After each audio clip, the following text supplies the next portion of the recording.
how to create a data strategy, who's the best at AI, the data science and machine learning survey, and some Easter tricks for you. Welcome to the top 5 data AI analytics post of the week, the data-driven CarCast. This is the weekend update where I review highlights and recap for you what is hot and what is not in the world of data. And if you like this, make sure to subscribe down here, comment, like, share, use, and abuse this content. And as always, you know that by now, if you go to my blog, you'll be able to get a slide deck that has all the links and references that I'm going to talk about today. Now, this CarCast is specifically dedicated to Sanjeev Mohan, who gave me some great feedback on Friday on the series. So thank you, Sanjeev. Feedback from people like you means a lot to me. And since we're talking about the community, I want to thank all of you for the amazing engagement you've provided on my profile and within the community.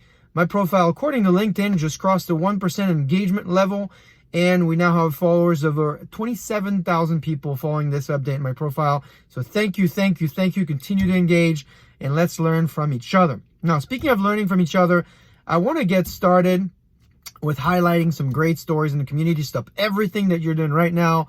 Go out and connect at least with the following 3 folks. 1 is Ollie from Zulily. 2 is Matthias from Delivery Hero in Europe, and Nari from Crate and Barrel. Their digital and data transformation stories are just incredible.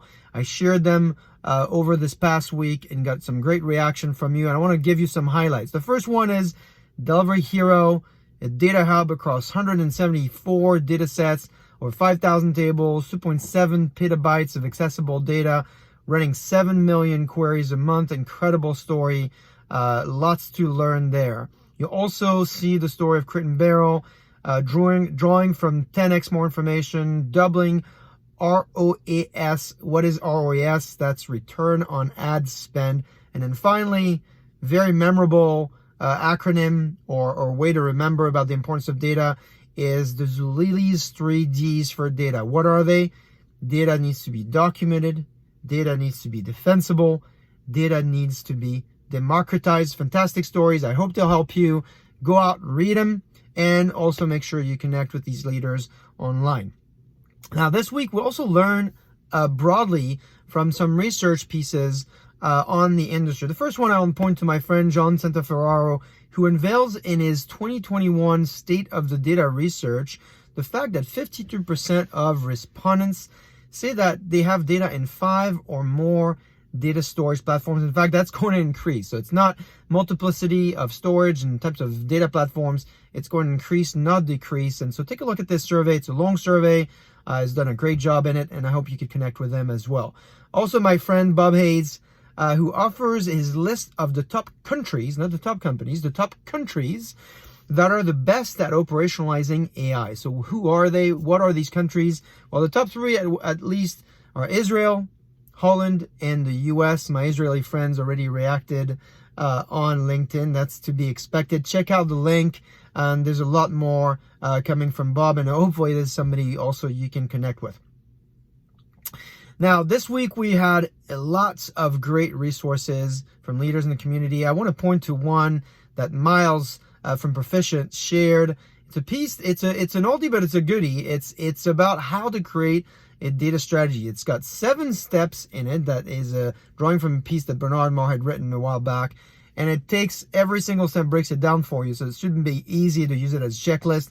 He goes through business strategy, short-term adoption policies, data requirements. Really quite helpful if you're trying to shape a data strategy. Second, if you're a chief data officer, if you're a CDO, this past week, man, there was a lot of resources available to you. First, if you remember, I referred to the great research from Randy Bean on the state of the CDO. 10 years ago, about 12% of companies had chief data officers. Now the picture is quite different. In fact, I wrote a whole piece on my Forbes column. You know that I write for Forbes every month. And I highlighted at least 3 key data points and then attempted to provide some guidance. What are these data points? Well, 9 years ago, 12% of companies had chief data officers. Now, 65% of companies claim to have appointed once. In fact, my article was called, "Have You Hired a Chief Data Officer Yet?" Because if you haven't, you're probably behind.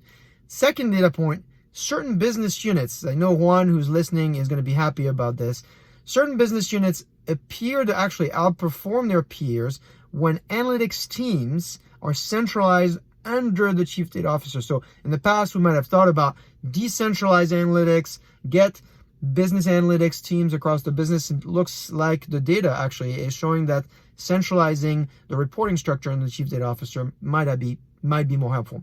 And then third, we know that chief data officers that are involved in setting goals and strategies can increase consistent production of business value by a factor of 2.6x. So that's really quite impressive.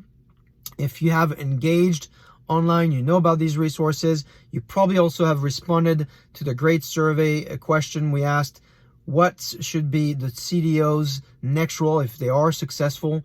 What should they put their mind on? And 47% of you say it's the CIO. So take a look at it. The survey is still open for another 6 days or so. And so we'd love to hear your feedback. But guess what?